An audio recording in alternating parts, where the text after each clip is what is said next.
Hi everyone.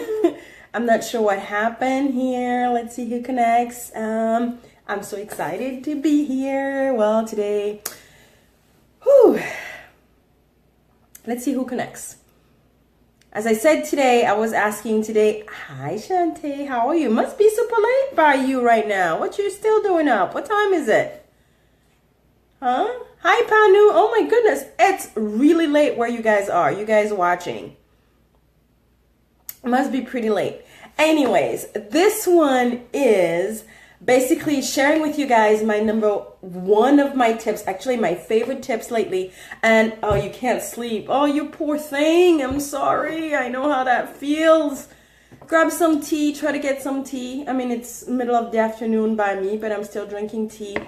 Try to get some tea. One thing that works for me, I'm actually going keep going, and 11:42. Okay, so you're still there, unless as long as you don't have to wake up too early. You're still kind of the borderline here. Anyways, if you stay on, you'll find out what really works for me, or I try make it work for me. So as I said, if you guys, I'm sure most of you guys that are here right now, I know most of you guys feel stressed, overwhelmed. You give, and there's nothing left to give. And that usually happens with women. Oh, 5 a.m. you have to wake up. You better go to bed. Go to bed, please go to bed. Put an eye mask on and just try to meditate. Okay, please go to bed. Bye. Mwah, good night. I know it's easier said than done. I feel you. I feel for you. I'm sorry. Anyways, what I was gonna say is, if you feel most women and men do that too. We give. There's so much expected out of us. We just feel like we're always giving of ourselves, and we have to be there for others. We usually have to be there for family, for kids, for work obligations, community obligations. Whatever it is that you actually do in life, we usually have to give a lot.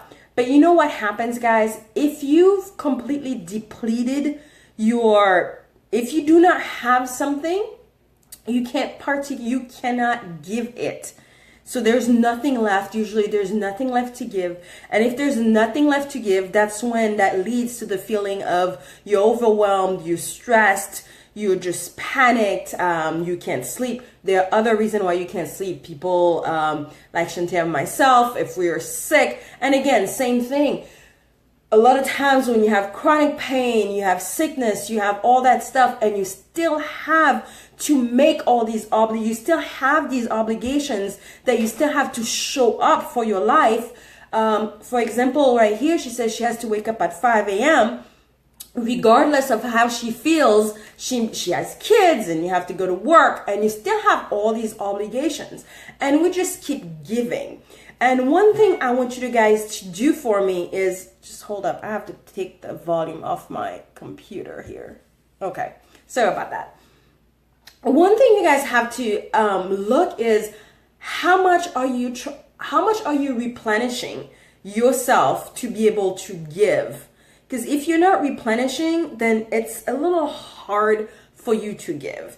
So what are you doing to replenish yourself? So right here, I have at least one tip that you could start right away to do and try to replenish yourself, and you're able to give a little bit more to those around you.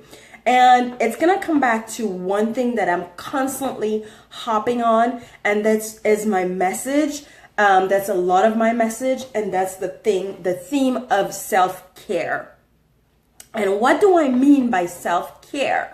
And most of the time that is seen as, I don't have time for myself, or it's too much, it's selfish if I take the time, I have all these obligations, why would I take the time for myself?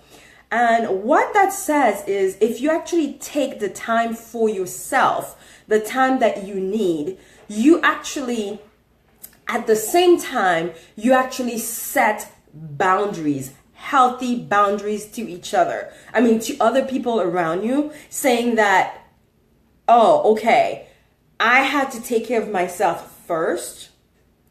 I have to replenish my bucket first. Then I'm able to give. Because once I run on empty, I can no longer give. And how do you do that?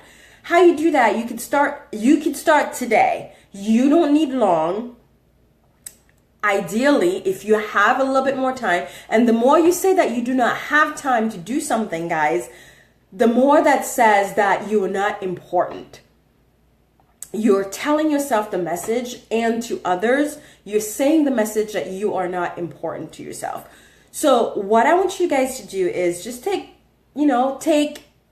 a time, basically give yourself a time out. So take 5 minutes. I've talked about that a lot. Just take 5 minutes, close your eyes, find a place where you're not disturbed. If you're in a house, there's a lot of kids, go hide, find your place in a closet, go in your room, go somewhere. Take 5 minutes. Start by just taking 5 minutes and just breathe and empty your mind. Just concentrate on your breathing and empty your mind. Just that 5 minutes, guys, that you take out of whatever it is, whether it's in the middle of the day, at the end of the day, or whatever it is, that in of itself will replenish you and give you a little bit more energy, will recenter you and reboot you personally to get you to give a little bit more.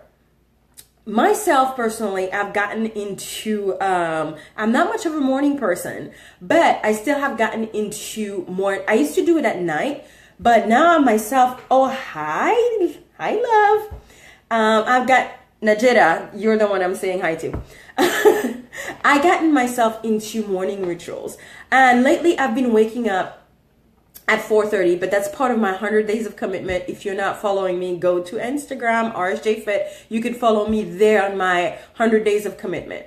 But I have been doing that before, but now I am mindfully doing it. Is I wake up earlier and I take the time, because usually it's hard for me to get out of bed because of all my aches and pains and everything else. So I usually keep my journal and everything else. I keep my phone, my journal, whatever it is, my iPad and my headphones. I keep it by the bed. And I wake up early and I either plug it in, and I usually put it in, depending on how I feel. I usually start with a meditation. A meditation would be 30 minutes to an hour. Sometimes it is guided, sometimes it's not guided. Sometimes I just put meditation music, and sometimes I put a guided meditation. And sometimes, a lot of times, I found one good way for me, because I realized I have a kitten that at a certain time, she comes in every single time. For some reason, she's been coming in early in the morning. So she'll come in and lay right down on my stomach and keep purring. And a lot of times I just kind of use her purr as my own meditation, and it clears my mind, and I sit there and I think. And you guys, just by doing this, I realized that I wake up rejuvenated. I'm not necessarily rejuvenated on my mind. Yes, I know I'm not making sense, but I wake up a little more disposed to greet the day. Especially, I know I will wake up. I know my body usually will be all kind of cramped and due to all the ailments. And I usually have to roll straight into stretching and to all of that before I could walk upright like a primate. But not like a human, not a primate, like a human. I can walk upright, but because before the stretching and everything else, I cannot walk upright. So I digress. But that helps. So yes, like you said, Najeda, yes, meditation is very, very powerful. And lately, I'm really noticing even more how powerful it is. I already knew it was powerful, but right now I'm on my day 24 of my 100 days of commitment. And that means for 24 days, no fail, I've been waking up at 4:30.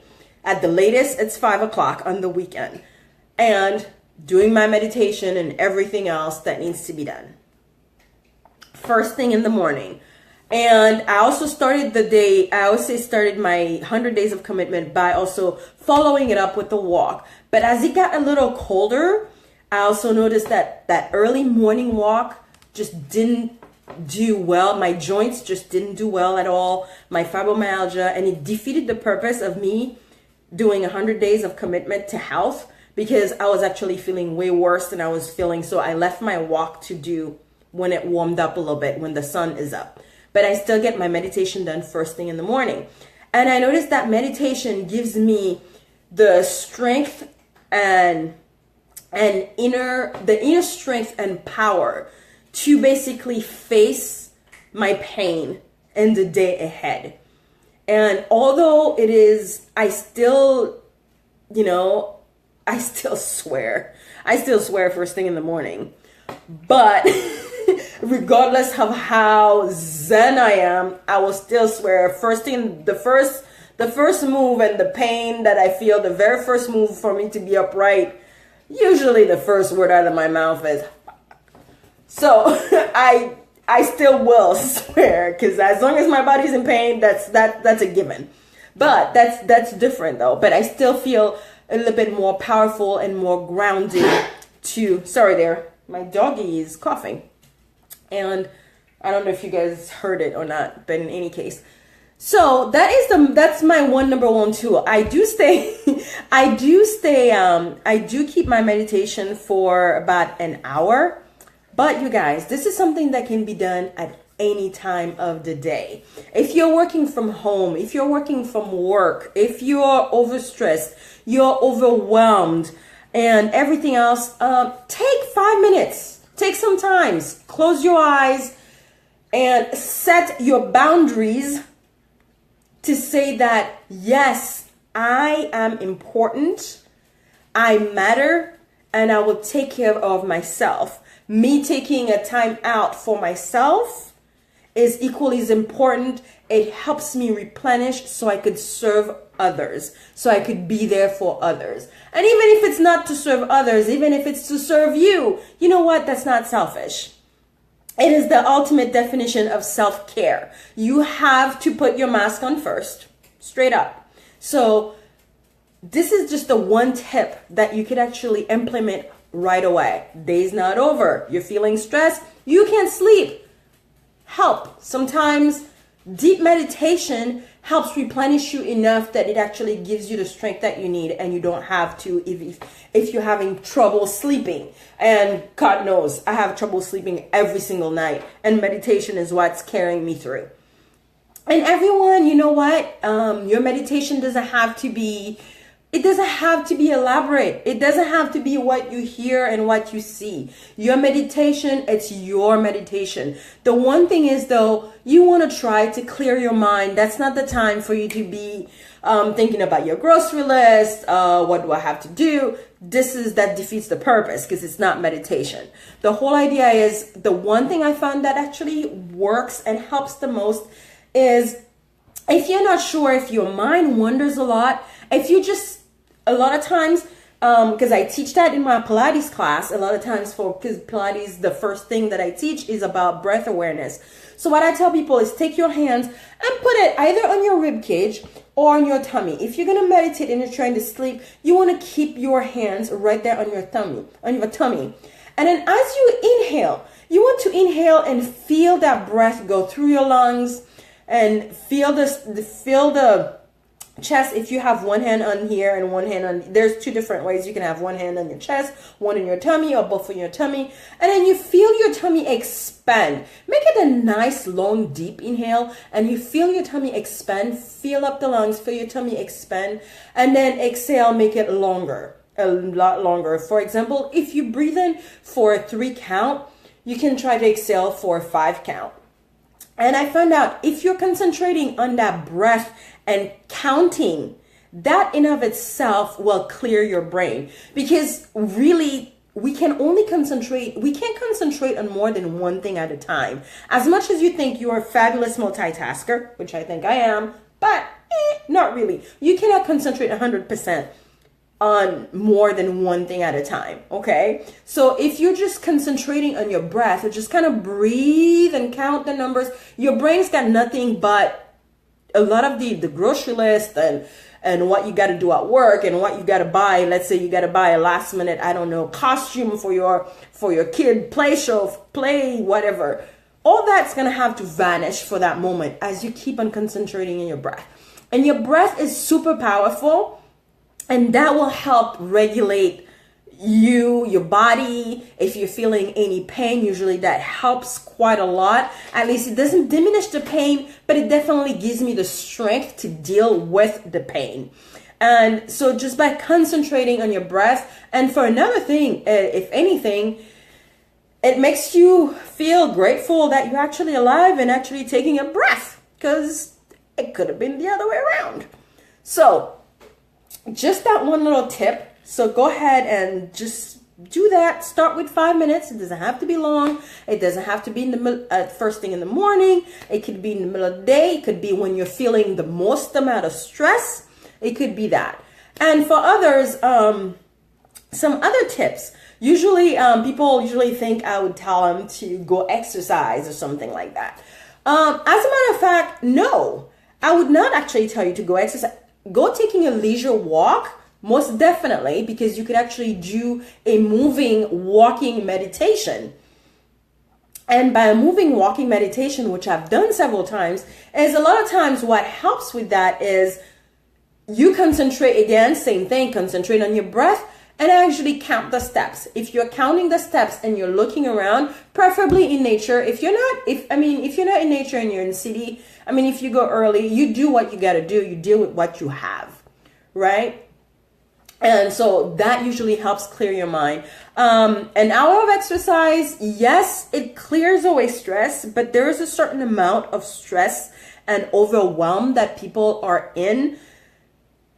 Exercise is not necessarily as in big, physical, because walking is exercise, but it's just, I'm not talking about it as an exercise venue. I'm talking about, going to the gym, heading to the gym, hit a hard workout or things like that. Because one thing that we tend to forget is that exercise is actually stressing to the body. What are we doing? We're actually stressing the muscles. If you're lifting weights, you're adding stress to the muscles, and that's what you're tearing down the muscles. And when you're resting, that's when they will grow. So it is not. So, but if it is something that, you want something that is a little bit more calming and that will actually completely take your mind off. Something just to bring you back in. If listening to music does that, because sometimes a lot of times people listen to music and they're able to completely escape that environment, then by all means. But if you're looking just to move and let off some steam and energy, then if you love to dance. If you like to go for a run, go for a run. If you like to lift heavy shit, by all means, go lift heavy shit. But sometimes you could feel that, sometimes you have that level of stress that is just so pressing that no amount of freaking physical energy is going to make you feel at ease, because it's not necessarily an energy. You just kind of want to bring the energy. You need to replenish and bring the energy. I don't want to use the word energy because I'm going to use the other word. You want to bring the energy, the physical energy down, but you want to bring your vibration up. Yay! Have fun! Do some dancing for me. Woohoo! Sorry, okay. I digress. Bye. Yeah, so if you're feeling what I'm saying, send me a thumbs up, heart, something. And anyways, so you wanna come. Okay, yes, what is it? Sorry, I have pets here asking me for things. So if you're feeling what I'm saying, send me a thumbs up or heart if you're feeling it. If not, but that's fine too. And I come back to limited boundaries. I will talk about that a little bit more tomorrow. But again, you taking some time for yourself sends a message to people that are observing you, or people around you, or your entourage, your friends, your kids, anybody that's around you, sends them a message that that you know how to take care of yourself. And then you're also setting boundaries. You're setting boundaries by telling them that you're also telling them that you matter, that you know your personal value, you know that you are important, and you come first. And there's nothing, and that is not selfish. It is just self-care. And so tomorrow I will talk then a little bit more about setting up boundaries. Talk to you guys soon. Hopefully you liked it. If you did, send me a thumbs up or an angry face. That's fine too. Mwah. Bye. My name is Regine. Bye-bye.